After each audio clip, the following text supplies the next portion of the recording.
पाकिस्तान और उर्दन के ताल्लुकात नए दौर में दाखिल। वज़ीर आज़म शहबाज शरीफ और उर्दन के शाह अब्दुल्ला दोम में मुलाकात। फील्ड मार्शल आसिम मुनीर भी मुलाकात में मौजूद थे। मुलाकात में दो तरफा ताल्लुकात को मज़ीद गहरा करने पर जोर। इक़्तिसादी, तिजारत, सरमायाकारी, सेहत, साइंस और टेक्नोलॉजी और तालीम में ताउन बढ़ाने का अज़्म। स्ट्रेटेजिक और इक़्तिसादी ताल्लुकात को फ़रोग़ देने पर इत्तेफाक। शर्मुल शेख गज़ा अमन मुआहिदे के तहत 8 अरब इस्लामी ममालिक के साथ रवाबित बढ़ाने पर इत्तेफाक। अफगानिस्तान और भारत के हवाले से पेशरफ्त से शाह अब्दुल्ला को आगाह किया गया। मुफाहमती याददाश्तों के तबादले में मीडिया, सकाफत और तालीम के शोबे शामिल। पाकिस्तानी फ़ज़ाई हदूद में आमद पर पाक फ़िज़ाइया के तैयारों ने शाही तैयारे को हिफाजती हिसार में ले लिया। वज़ीर आज़म हाउस में गार्ड ऑफ ऑनर पेश किया गया।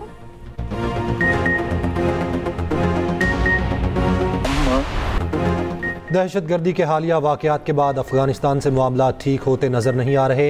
हालिया पिछले 2 हमलों में 100% अफगानी मुलविस थे। वज़ीर दिफा ख्वाजा आसिफ की प्रोग्राम सेंटर स्टेज में गुफ्तगू।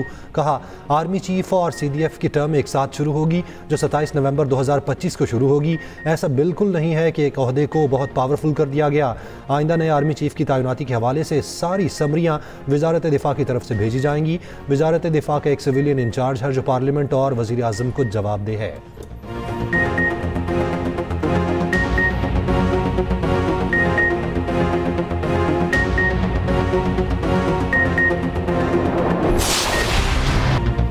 बानी PTI के फैसलों पर बुशरा बीबी असरअंदाज होती थी। बरतानवी जरीदे दी इकोनॉमिस्ट बानी PTI की जिंदगी और बतौर हुक्मरान उनके फैसलों पर बुशरा बीबी का असर और रसूख सामने ले आया। सीनियर सहाफ़ी ओवन बेनेट जोन्स की रिपोर्ट के मुताबिक बुशरा बीबी अहम तकर्रियों, सरकारी फैसलों पर असरअंदाज होती थी। हिसास इदारा अपने एक अफसर के जरिए आइंदा होने वाले वाक़यात की मालूमात बुशरा बीबी के किसी पीर तक पहुँचाता। बुशरा बीबी इन मालूमात को बानी PTI के सामने अपनी रूहानी बसीरत से हासिल मालूमात के तौर पर पेश करती। पेशगोइयाँ दुरुस्त साबित हुई तो बानी का उनकी बसीरत पर यकीन मजीद पक्का हो गया। उन्हीं बातों से बानी PTI की फैसला साजी पर रूहानी मुशावरत का रंग गालिब होने की शिकायत पैदा हुई। नतीजतन बानी अपना इस्लाहाती एजेंडा नाफिज करने में नाकाम रहे।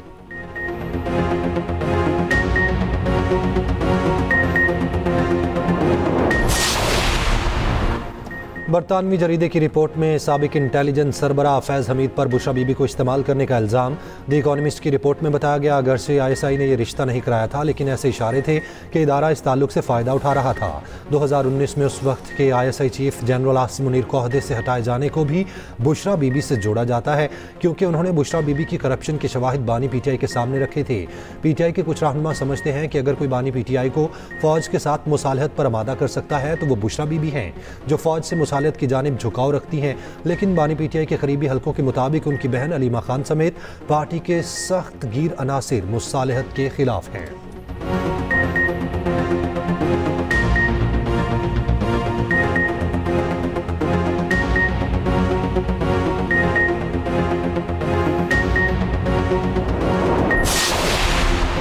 बानी PTI के ड्राइवर और घर के साबिक मुलाजमीन ने दावा किया कि बुशरा बीबी के आने के बाद घर में अजीबो गरीब रसूमात शुरू हुई, जैसे कि बानी PTI के सर के गिर्द कच्चे गोश्त का घुमाना, लाल मिर्च जलाना, रोज़ाना स्याह बकरे या मुर्गियों के सर कब्रिस्तान में फेंकवाना और कभी कभार जिंदा स्याह बकरे मगवाना शामिल था। बरतानवी जरीदे की रिपोर्ट के मुताबिक इलाके के कसाई ने भी ऐसे ऑर्डर्स की तस्दीक की। ताहम PTI के इन तमाम दावों को नाराज मुलाजमीन की फैलाई हुई कहानियाँ करार दिया गया।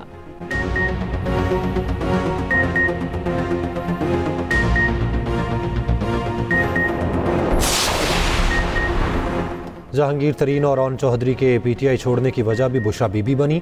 द इकोनॉमिस्ट की रिपोर्ट के मुताबिक बुशरा बीबी के साबिक शोहर खावर मानिका के एक रिश्तेदार ने जहांगीर तरीन को बताया कि वो काला जादू करती हैं।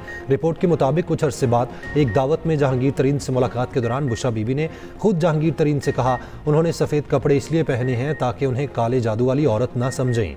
जहांगीर तरीन ने कहा कि उन्होंने उसी रात समझ लिया था कि PTI में उनका मुस्तकबिल नहीं और बाद में पार्टी छोड़ दी। ऑन चौधरी भी इसी वजह से ज़ेर आताब आए। बानी ने उन्हें हल्फ बर्दारी से चंद घंटे पहले पैगाम भेजा कि बुशरा बीबी ने ख्वाब में देखा है कि अगर वो तकरीब में मौजूद हों तो वो शरीक नहीं होंगी, और अगले दिन ऑन चौधरी को ओहदे से हटा दिया गया।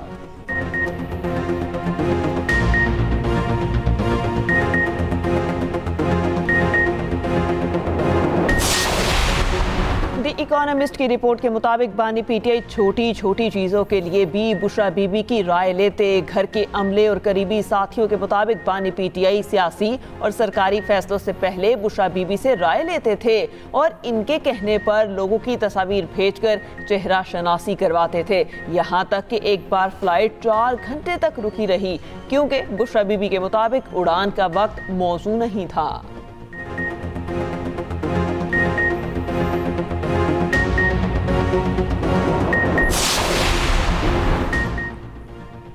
द इकोनॉमिस्ट की रिपोर्ट की शरीक मुसन्निफा बुशरा तस्कीन का कहना है, बुशरा बीबी की स्टोरी पर काम किया तो जो मालूमात मिली वो बहुत हैरान कुन थी। बुशरा बीबी ने रूहानियत का लबादा उड़ रखा था, इसलिए वो बानी पीटीआई पर असरअंदाज हुई। मुसन्निफा का कहना है, बानी ने अपने सियासी वादों पर अमल नहीं किया था, उनकी सियासत में एस्टैब्लिशमेंट का मरकजी किरदार रहा। रिपोर्ट की तैयारी के दौरान इदारे को काले जादू से मुतालिक समझाना मुश्किल था, सबूत के साथ इदारे और लोगों को समझाना आसान हो गया। बुशरा तस्कीन ने कहा, हुकूमती उमूर जादू और काले इल्म की बुनियाद पर चलते थे। न्यूक्लियर स्टेट का वज़ीर आज़म अपनी हुकूमत के फैसले जादू और ख्यालात की बुनियाद पर कर रहा था। बानी पीटीआई की एक पीरनी से शादी की खबर उनके लिए हैरान कुन थी। सियासी तजुर्बे की कमी के बायस बुशरा बीबी जल्द ही एक्सपोज हो गईं। बुशरा बीबी के पास कोई ताकत होती तो पीटीआई और बानी पीटीआई का वो हाल ना होता जो हुआ।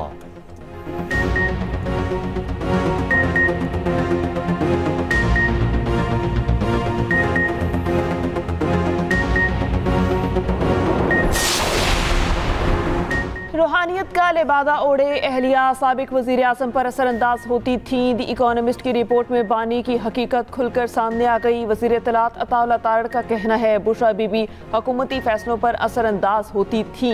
बनी गाला को उन्होंने मनी गाला बना रखा था। हनीफ अब्बासी ने कहा, बुशरा बीबी जाली पीरनी का किरदार अदा कर रही थी।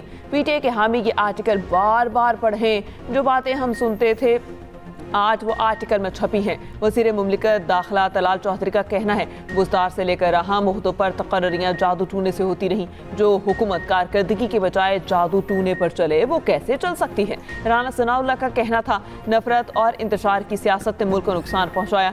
बानी पीटीआई के दौर में सियासी मुखालिफिन को इंतकाम का निशाना बनाया गया।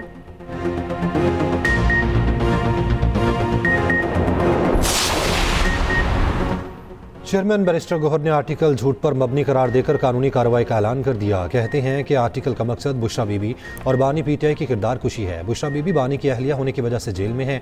ऐसे हथकंडों से बुशरा बीबी को नहीं तोड़ा जा सकेगा। इस किस्म के स्पॉन्सर्ड आर्टिकल होते हैं। इससे कबल भी इद्दत जैसे घटिया इल्ज़ाम लगाए गए जिनसे वो बरी हुई।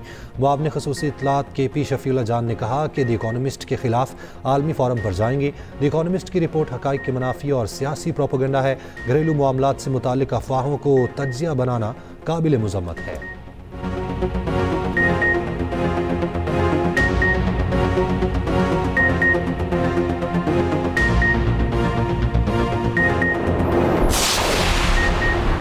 वज़ीर मुमलिकत बराए ओवरसीज़ पाकिस्तानीज़ ओन चौधरी ने द इकोनॉमिस्ट के आर्टिकल को दुरुस्त करार दे दिया। कहा, शर्मनाक है कि वज़ीर आज़म फैसले बीवी से पूछ कर करते थे। दुनिया में मुल्क की जग हसाई हुई। वज़ीर इत्तलात पंजाब अस्मा बुखारी ने कहा, 4 साल तक कोच और पीरनी ने बानी पीटीआई को बेवकूफ़ बनाया। जादू टूने से जाली पीर खाने चलते हैं, मुल्क और मईशत नहीं चलते।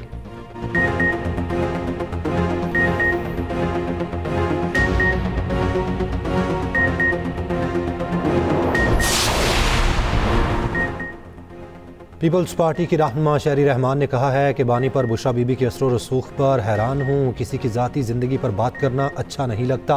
ये हैरान कुन है कि गैर मुंतखब बंदा मुल्क के फैसले कर रहा था। शर्म आती है कि बात किस सतह तक पहुँची थी। सीनियर सूबाई वज़ीर शर्जील मेमन ने कहा कि रिपोर्ट से बहुत सी चीज़ों की तस्दीक हुई। बानी पीटीआई ने पंजाब में तैनातियाँ जादू टोने की बुनियाद पर की।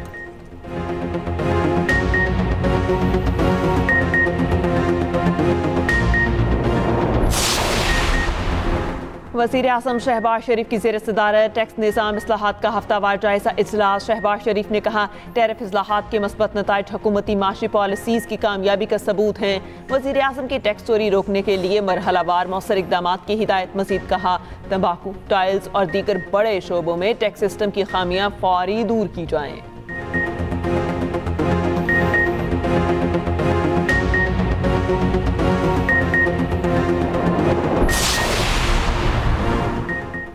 लाहौर हाई कोर्ट के जस्टिस शम्स महमूद मिर्ज़ा मुस्ताफ़ी। इस्तीफ़े में लिखा, 27वीं तरमीम के बाद मेरा ज़मीर जज के तौर पर काम जारी रखने के लिए माइल नहीं।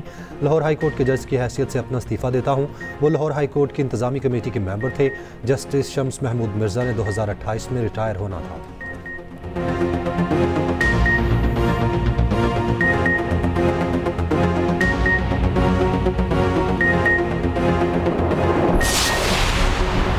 फरियाल तालपुर से आसा जम्मू कश्मीर के नामजद वज़ीर आज़म फैसल मुमताज़ राठौर की कराची में मुलाकात। फैसल राठौर ने अपनी नामजदगी पर सदर आसिफ अली जरदारी, चेयरमैन बिलावल भुट्टो जरदारी और फरियाल तालपुर का शुक्रिया अदा किया।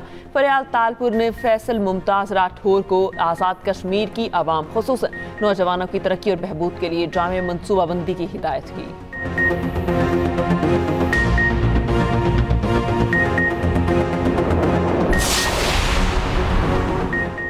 इंटरपोल ने रहनुमा PTI मोनस इलाही के वारंट का मामला निपटा दिया। हुकूमत पाकिस्तान ने मोनस इलाही की गिरफ्तारी के लिए इंटरपोल से रुजू किया था।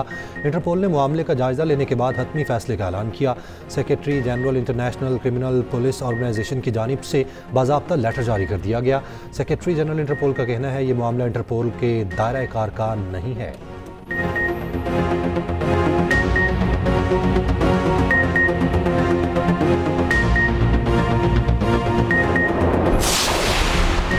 पाकिस्तान तेजी से उभरती हुई मईशतों में शामिल है। पाकिस्तान को मौसमियाती तब्दीली जैसे बड़े चैलेंजेस दरपेश हैं। वज़ीर ख़जाना मोहम्मद औरंगज़ेब का COP30 कॉन्फ्रेंस में वर्चुअल खिताब। कहा, मौसमियाती तब्दीली के चैलेंजेस से निपटने के लिए इक़दाम कर रहे हैं। ग्रीन क्लाइमेट फंड से इस्तेफ़ादे के लिए रुकावटें दूर करना होगी। माहौलियाती तब्दीलियों के मनफी असरात कम करने के लिए आलमी मरबूत ताउन ज़रूरी है।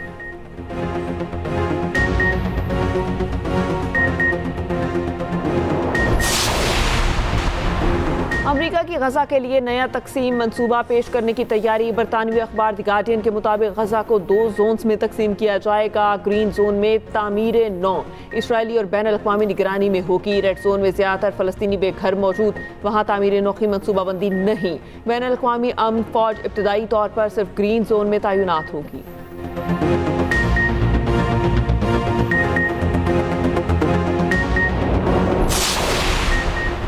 पाकिस्तान और श्रीलंका के दरमियान तीसरा वनडे आज होगा। कौमी टीम के खिलाड़ियों की रावलपिंडी क्रिकेट स्टेडियम में प्रैक्टिस। शाहीन अफरीदी की जानिब से श्रीलंका और जिम्बाब्वे टीम के एजाज़ में इस्लामाबाद में इशाइया।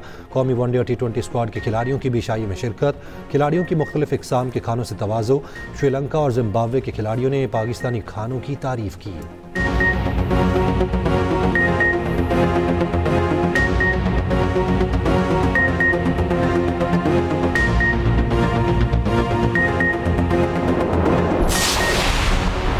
साबिक कप्तान वकार यूनुस आज 54वीं सालगिरह मना रहे हैं। बुरेवाला एक्सप्रेस कहलाए जाने वाले वकार यूनुस ने 1989 में क्रिकेट करियर का आगाज किया। वसीम अकरम के साथ 2W जोड़ी ने बल्लेबाजों को मुश्किल में डाला। 87 टेस्ट और 262 एक रोज़ा मैचेस में 789 विकेटें हासिल की।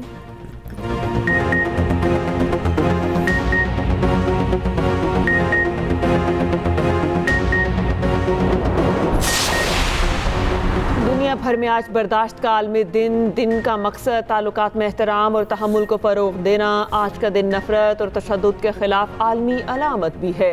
बर्दाश्त माशरती अमन और हम आहंगी की बुनियाद है।